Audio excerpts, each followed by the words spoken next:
Yo, that Larson here, welcome to the new Synthesize Sunday episode. Last made a death trap kind of thing that I didn't like, but I heard one song that thought, oh okay, this is good, so I tried to replicate it.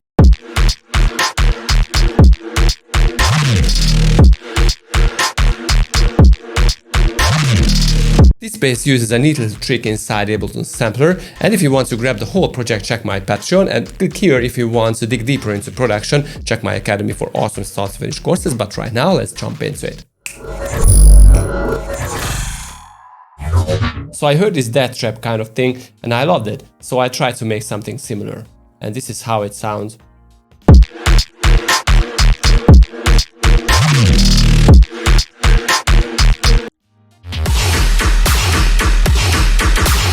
Click here for this awesome tear-out masterclass. So let's start with the drums. They are pretty straightforward, but there is one trick that I want to show you, and that is how I treated the closed hi-hat. Because I wanted to make an impression that everything is heavily compressed and heavily saturated, and the hi-hat is where you really hear the difference. So I'm sure that you can hear there is something happening on the hi-hat, and that is because the auto pan, because if I disable that, it's just the kick and the hi-hat. But I put this auto pan on the hi-hat whenever the kick hits, and that makes a really heavily saturated and compressed sound simply because I automate the volume. Sounds so cool. Just try to listen the hi-hat only on the kick.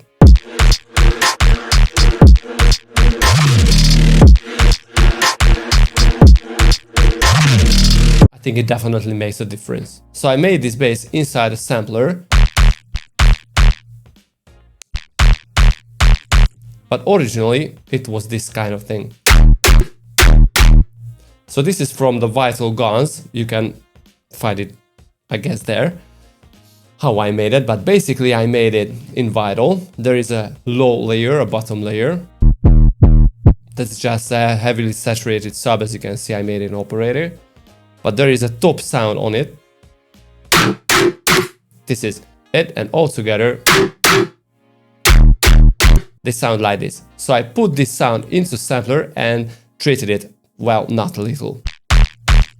So first of all, what I wanted to do is filter the tail of the sound. I wanted to have a little kick sounding beginning of the bass, but the tail of the bass, I wanted to filter it and have only the noise character of it.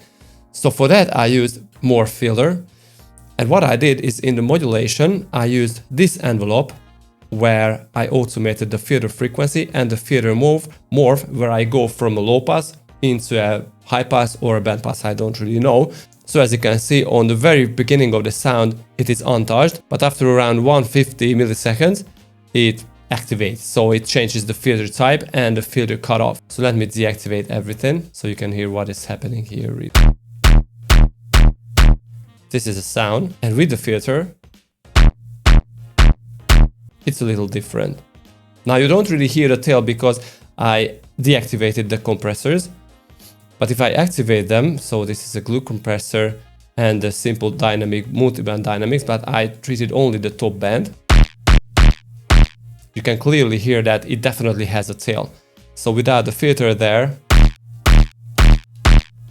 I can hear difference. And I also added some frequency modulation on the very beginning of the sound to make it a little more clickier.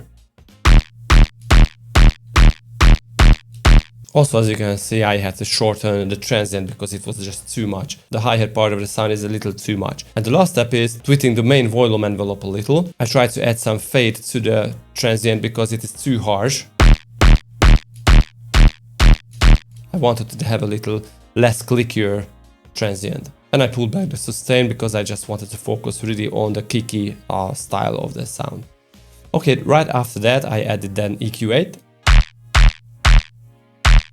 Saturator, and this is basically the sidechain and the dimension expander. So first of all, add some stereo width to it, and then play a little with the noisy part of the sound that really, you know, the compressors really brings up, and I love that sound.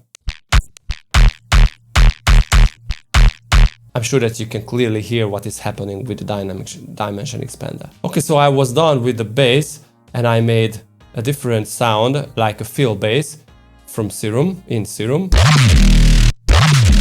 that plays really well together.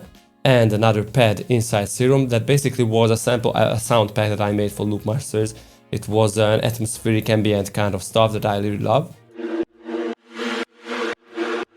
And this is all. I think it sounds so great. I love this thing. Okay, so you can grab this whole project from my Patreon and click here for my academy for awesome starter for these courses, and see you guys next time. Peace.